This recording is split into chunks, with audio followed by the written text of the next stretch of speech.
Supreme court से लाल डांग Chillarkhal road परियोजना पर 2023 से लागू स्टे हटाए जाने के बाद उत्तराखंड की राजनीति गर्मा गई है। जहां पर सत्तारूढ़ बीजेपी इसे अपनी बड़ी उपलब्धि बता रही है, तो वहीं कांग्रेस ने मुख्यमंत्री पुष्कर सिंह धामी और बीजेपी पर श्रेय लेने की राजनीति करने का आरोप मढ़ दिया है।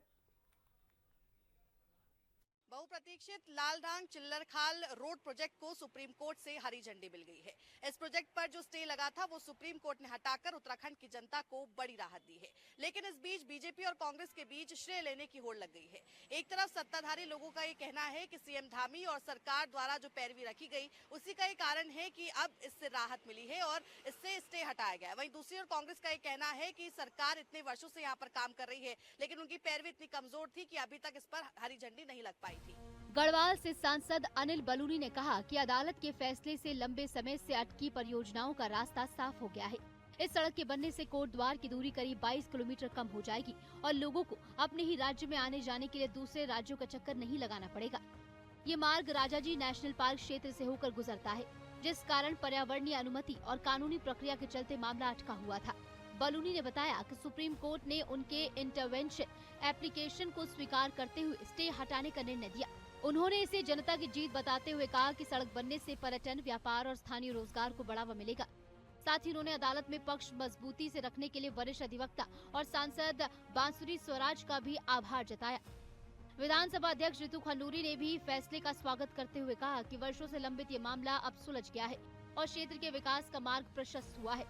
लगभग 11.5 किलोमीटर लंबी इस सड़क का 4.7 किलोमीटर हिस्सा केंद्रीय वन क्षेत्र से गुजरता है, जिसके कारण निर्माण कार्य रुका हुआ था।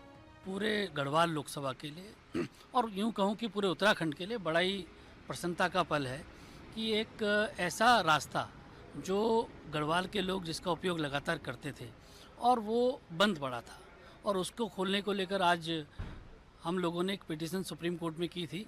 हमारी तरफ से हमारी माननीय सांसद और सुप्रीम कोर्ट की सीनियर अधिवक्ता बांसुरी स्वराज जी अपीयर हुई थी, और हम लोगों ने मांग की कि भाई ये रास्ता जो है ये हमारी लाइफ लाइन है, इस रास्ते को खोला जाए।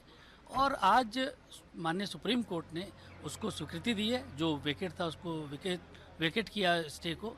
हम सुप्रीम कोर्ट के बहुत आभारी हैं, हम बांसुरी जी के बहुत आभारी हैं, और इसके बाद ये रास्ता खुलेगा, लोगों को बहुत ही सहूलियत होगी। लालडांग चिल्लरखाल माननीय सुप्रीम कोर्ट ने आज उसको आदेशित कर दिया है। उस रोड के लिए परमिशन हमको मिल गई है। उस रोड को बनाने के लिए मैं अपने मुख्यमंत्री आदरणीय धामी जी को, अपने एमपी सांसद अनिल बलूनी जी को और अपने अफसरान को, सभी को बहुत बहुत धन्यवाद देती हूँ। साथ ही साथ मैं मेंशन करना चाहूँगी जो हमारे वकील थे, एआरओ जो थे हमारे दिल्ली में, उनको भी मैं बहुत बहुत धन्यवाद देती हूँ, क्योंकि पिछले कुछ समय से बहुत लगातार डेट्स आ रही थी और डेट्स पर हमारी जिरह चल रही थी। मैं आभार व्यक्त करती हूँ अपने सुप्रीम कोर्ट का कि उन्होंने ये आदेश दिया है जो कि जनहित में बहुत आवश्यक था। सभी जनता को बहुत सारी शुभकामनाएं और बधाई। मैं इस रोड पर पिछले 4 साल से लगी थी और मैं डिटेल में इसके बारे में आपसे जरूर दोबारा से आपके बीच आऊंगी और आपको बताऊंगी। कांग्रेस ने इस दावे पर सवाल उठाए हैं। प्रदेश कांग्रेस नेताओं का कहना है कि ये परियोजना वर्षों पहले प्रस्तावित हुई थी और यदि राज्य सरकार समय रहते पर्यावरणीय और प्रशासनिक प्रक्रियाएं पूरी करती तो जनता को इतना लंबा इंतजार नहीं करना पड़ता। पार्टी का आरोप है कि धामी सरकार अब अदालत के फैसले को अपनी उपलब्धि बताकर राजनीतिक लाभ लेने की कोशिश कर रही है। कांग्रेस प्रवक्ताओं ने कहा कि राज्य के कई दूरस्थ क्षेत्रों में अब भी सड़क, स्वास्थ्य और शिक्षा जैसी बुनियादी सुविधाओं का अभाव है। उनके अनुसार सरकार को केवल घोषणाओं तक सीमित रहने के बजाय परियोजनाओं को समय पर पूरा करने पर ध्यान देना चाहिए। उन्होंने ये भी पूछा कि यदि सरकार इस सड़क को लेकर इतनी गंभीर थी तो मामला 2 साल तक अदालत में लंबित आखिर क्यों रहा। अच्छी बात है, पर एक चीज है कि जहां जिस देश में या जिस प्रदेश में कार्यकारी कौन होता है, एग्जीक्यूटिव कौन होता है, गवर्नमेंट। तो जब कार्यकारी पक्ष कमजोर होता है तो तब न्यायिक पक्ष को आगे आकर फैसले करने होते हैं। ये उसी का एक प्रमाण है। हमारे कार्यकारी पक्ष कमजोर थे। हमारी 10 साल 8 साल से ये सरकार, कमजोर सरकार यहाँ बैठी हुई है जो पैरवी नहीं कर सकती, इसलिए इस मामले को वहां तक जाना पड़ा और इतना विलंब हुआ। और अभी भी मैं उम्मीद करता हूं कि जब सुप्रीम कोर्ट से इस बारे में न्याय मिल गया है, इससे लाभान्वित होने वाले करीब 50,000 लोग की उम्मीदें एक बार फिर जगी हैं।